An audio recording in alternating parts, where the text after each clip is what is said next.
앞으로 비트코인 현물 ETF의 장세는 여태까지는 개인 주도 장세였는데 이렇게 대형 금융기관들이 참가하면 앞으로 비트코인에 대한 특별한 모멘텀이 나온다든가 시간이 지나면 기관 투자자들의 참여가 날이 갈수록 점점 늘어날 것으로 보기 때문에 이제는 대로 변할 가능성이 있습니다.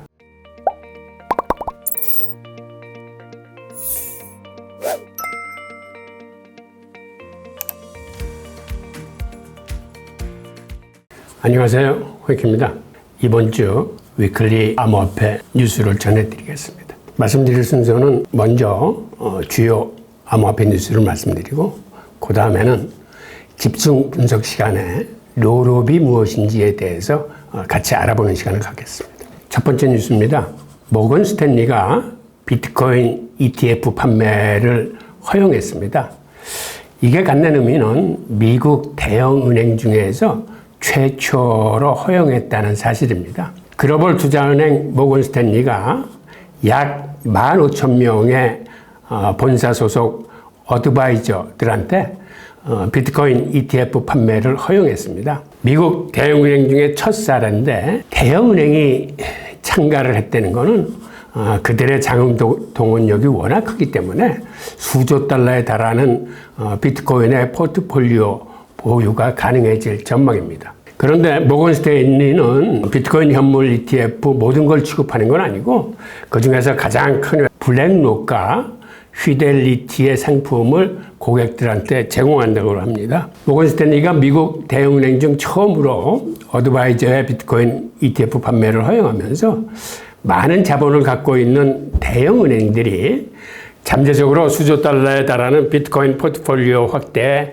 나설 것으로 예상됩니다. 앞으로 비트코인 현물 ETF의 장세는 여태까지는 개인 주도 장세였는데 이렇게 대형 금융기관들이 참가하면 앞으로 비트코인에 대한 특별한 모멘텀이 나온다든가 아니면 시간이 지나면 기관 투자자들의 참여가 날이 갈수록 점점 늘어날 것으로 보기 때문에 개인 주도 장세가 이제는 기관 주도 장세로 변할 가능성이 있습니다. 두 번째 소식입니다. 트럼프 정권 인수팀을 친암호화폐 인물로 구성했습니다. 이게 초기 정책 시행하는데 중요한 역할을 할 전망입니다. 이걸 좀 자세히 알아보겠습니다. 트럼프 캠프는 비트코인 지지자로 유명한 투자은행 캔터 피츠제랄드의 CEO인 하워드 러트니까 그 다음에 월드 레슬링 엔터테인먼트 공동 창립자이자 CBDC를 비판해온 저명한 기업가인 린다 맥마흔을 대통령직 인수위원회 공동위원장에 임명을 했습니다. 맥마흔 같은 경우는 트럼프 집권 1기 때 중소기업 청장을 역임한 인물입니다. 그리고 러트닉은 금융자산가로 이 두 양반이 모두 다 트럼프 재선에 열심히 뛴 사람일만 아니라 거액의 선거자금을 후원한 사람들입니다. 게다가 비트코인을 실질적으로 소유한 최초의 부통령 후보인 벤스 부통령 후보와 그 다음에 트럼프의 장차남 에릭 트럼프와 도널드 주니어 트럼프가 명예 공동위원장을 맡게 됐습니다. 실질적인 공동위원장에는 러트니까 맥마흔이 맡고 그 다음에 명예위원장에 부통령 후보와 트럼프의 장차남이 맡음으로써 이 사람들이 앞으로 중요한 일을 하게 될 텐데 중요한 일이란 건 뭐냐면 두 가지입니다. 하나는 트럼프가 집권해서 임명할 강요들이나 주요 보직에 집어넣을 사람들의 임무를 검증하는 겁니다. 즉 한마디로 이 사람들에 의해서 앞으로 짜여질 내각뿐만 아니라 주요한 보직에 들어갈 사람들이 이들 손에 의해서 검증되고 그 중에 3배수면 3배수로 추려가지고 대통령의 재가를 받을 거기 때문에 이들이 상당히 지금은 막강한 위치에 있게 되는 거죠. 게다가 또 하나는 이들이 앞으로 트럼프가 대통령이 되면 시행할 정책 의제를 개발하게 됩니다. 그런데 대부분의 사람들이 친암호화폐 인사들이기 때문에 이들에 의해서 나오는 정책들이 친암호화폐적인 금융 쪽으로 이제 흐르면서 새로운 정책들이 개발될 걸로 보입니다. 만약 트럼프가 차기 대통령에 당선이 된다면 지금의 인수위 공동위원장과 명예위원장의 명단만 보더라도 트럼프 대통령이 되면 그들의 실질적인 행정부가 상당히 친암호화폐적일 거라는 걸 상상할 수 있습니다. 자, 이 사진이 트럼프와 린다 맥마흔이 같이 있는 사진이고, 트럼프 팀은 특히 디지털 자산과 블록체인 기술 관련 정책 등 잠재적인 2기 행정부의 정책을 형성하는데 중추적인 역할을 할 것으로 예상되고, 이들의 리더십과 트럼프 아들들의 참여는 친기업, 친암호화폐 정책에 중점을 둔 이너서클을 구성함으로써 강한 영향력을 암시하고 있습니다. 그리고 실제로 트럼프 아들들은 지금 암호화폐 사업을 준비하고 있습니다. 며칠 내로 디파이 산업에 대해서 중요한 건을 발표할 계획이라고 그는 X에 게재한 바가 있습니다. 이렇게 인수위에 트럼프의 두 아들이 들어가 있고, 그리고 대부분의 사람들이 친암호화폐 인사들로 구성되어 있다는 건 앞으로 암호화폐 시장에 굉장히 적극적이고 긍정적인 정책들이 많이 나올 수 있을 것으로 보입니다. 그런데 이와는 대조적으로 아직 민주당 진영에서, 즉 카멜라 해리스 후보 진영에서는 특별한 움직임은 보이지 않고 있습니다. 그런데 해리스 부통령이 접촉하고 있는 브라이언 전 국가경제위원장 같은 경우에는 암호화폐에 대해서 굉장히 신중하고 규제적인 입장에서 접근하는 인물로 알려져 있습니다. 그리고 그가 암호화폐 기업의 은행 관계를 겨냥한 규제 프레임워크인 초크포인트 2.0의 설계자로 알려져 있습니다. 이런 것들을 감안할 때 해리스 후보 같은 경우에는 현 정부의 암호화폐 정책을 이어가지 않을까 하는 그런 우려를 보여주고 있습니다. 그래서 해리스 후보팀이 특별한 정책을 내놓지 않는다면 아직까지는 불투명한 입장인 걸로 알려지고 있습니다.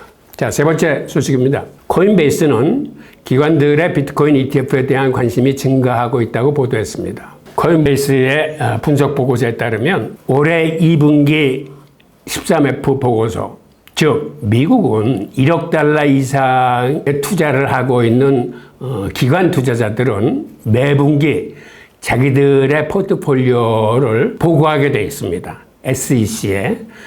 그 SEC에 보고한 내용을 평가해 보면 지난 2분기에 대형 금융기관들이 비트코인 현물 ETF를 취득한 걸로 나왔습니다. 내용을 들여다보면 골드만삭스가 4억 1200만 달러, 그리고 모건 스탠리가 1억 8800만 달러 비트코인 현물 ETF에 투자한 걸로 나타나 있는데, 그런데 이것은 골드만삭스 같은 경우가 자사의 정책에 의해서 투자한 건 아니고 프라이빗 뱅킹과 관련해서, 즉 고객들이 원하는 물량을 대신 사서 관리해주고 있는 것으로 보입니다. 그리고 모건 스탠리 같은 경우는 자사의 어드바이저들, 15,000명의 어드바이저들한테 비트코인 현물 ETF 투자 자문을 허용했기 때문에 그러한 투자 자문에 의해서 1억 8,800만 달러의 투자를 시연한 것으로 보입니다. 하여튼 그들이 직접 했건 아니면 간접 투자를 지원한 것이건 일단 대형 금융사들이 이제 참여했다는 게 중요한 소식입니다.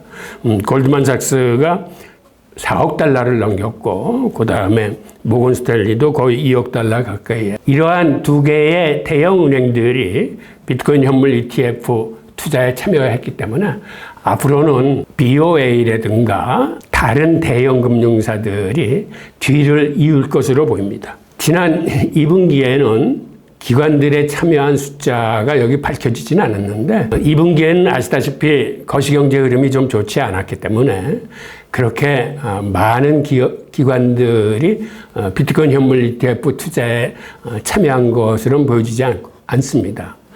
그리고 2분기 자체에서는 순유입도 있었지만 순유출이 있었던 기관들도 많았기 때문에 그렇게 큰 금액이 늘어나진 않았고 비트코인 ETF에 24억 달러의 순이익이 발생한 걸로 밝혀졌습니다. 그런데 비트코인 가격이 1분기보다 많이 떨어졌기 때문에 합산을 해보니까 1분기에 593억 달러였던 총액이 가격 하락으로 인해서 지금 기관들이 갖고 있는 비트코인 현물 ETF 금액은 518억 달러로 감소한 것으로 밝혀졌습니다. 그리고 기관 투자자들의 보유 비중을 들여다보면 보유 비중은 21.4%에서 24%로 증가했으며 특히 투자 자문사의 자문에 의한 보유 비율이 29.8%에서 36.6%로 상승을 했습니다. 반면에 헤지펀드의 비중은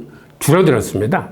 37.7%에서 30.5%로 줄어들었는데 이는 비트코인 선물에서 기초자산과 관련된 거래 전략이 활발해진 결과로 분석됩니다. 이 얘기는 무슨 얘기냐면 헤지펀드는 항상 롱숏 전략을 취하기 때문에 그들이 롱에 베팅한 만큼 숏에서 해칭을 합니다. 그리고 숏의 해칭이 늘어나면은 반대로 그 롱의 비중이 같이 늘어나겠지만 해칭이 줄어들면은 롱의 비중을 같이 줄이기 때문에 거시경제 흐름이 좋지 않은 상황에서 숏의 비중을 줄이면서 현물 비중도 같이 줄어든 것으로 보입니다. 앞으로는 모건 스탠리 등 주요 금융기관들이 고객들한테 이렇게 비트코인 현물 ETF를 적극적으로 추천할 것으로 보기 때문에 시간이 지날수록 좋은 흐름이 나타날 것으로 전망이 됩니다.